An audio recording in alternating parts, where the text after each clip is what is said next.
All right, today is Saturday. It's April 16th, 2022. I'm starting to work on my bee barn. Show you what I got so far.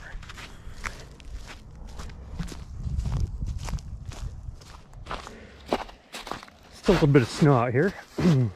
Bees arrive next Saturday. So I'm getting stuff set up this weekend because I'm going to be busy all week. All right, this is my new insulated screened bottom board. So what I did was I took a standard screen bottom board and I encapsulated it in 2-inch foam, and then I clad it with cedar. Kind of cut a bevel right there, and then I also included a little tray to be able to pull out, keep it clean, check on the mites. Not quite done with this, got to put some linseed oil on that to protect it, but it's a start. All right, here's the next section. This is the brood box where they're going to live when they get here. And what I've done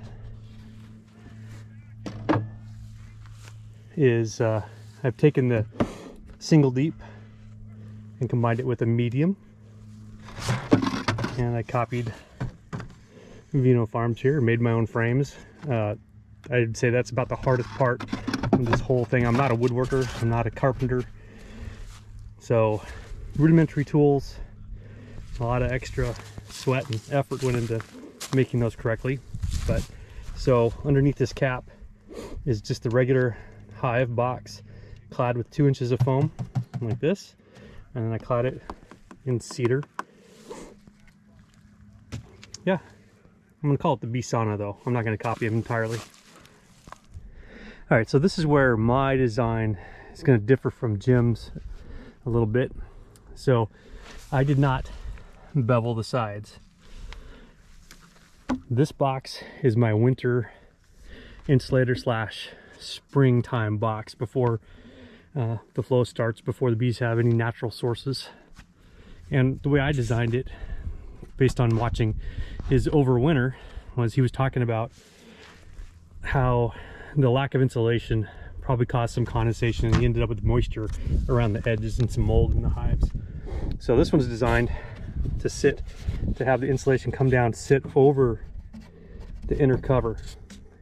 So I built a little lip into this whole thing, so there isn't a gap of insulation anywhere in the hive. It's all solid all the way to the top.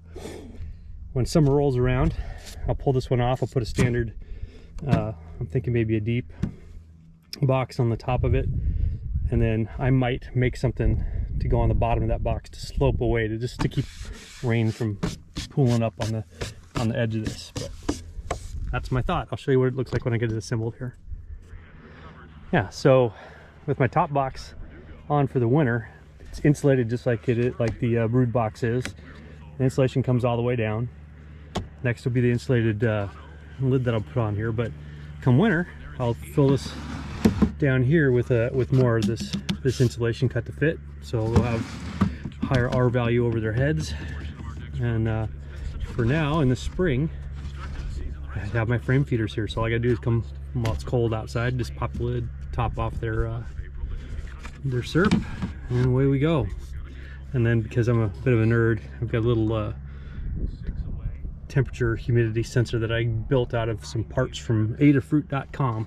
It's a LoRaWAN sensor.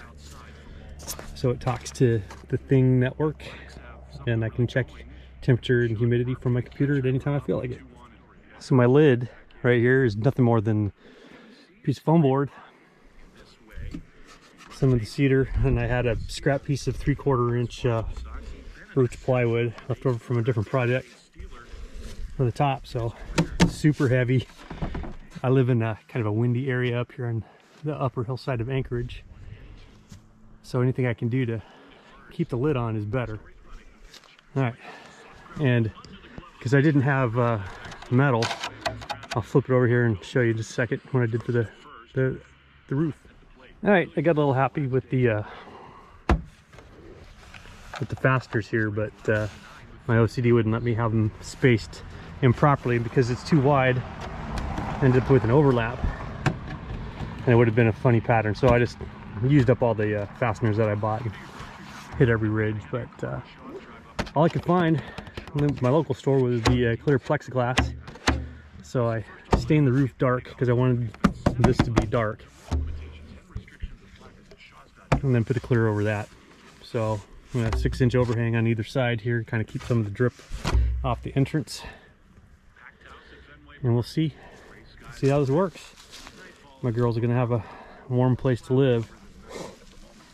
We've got the restrictor in there now, so just one opening.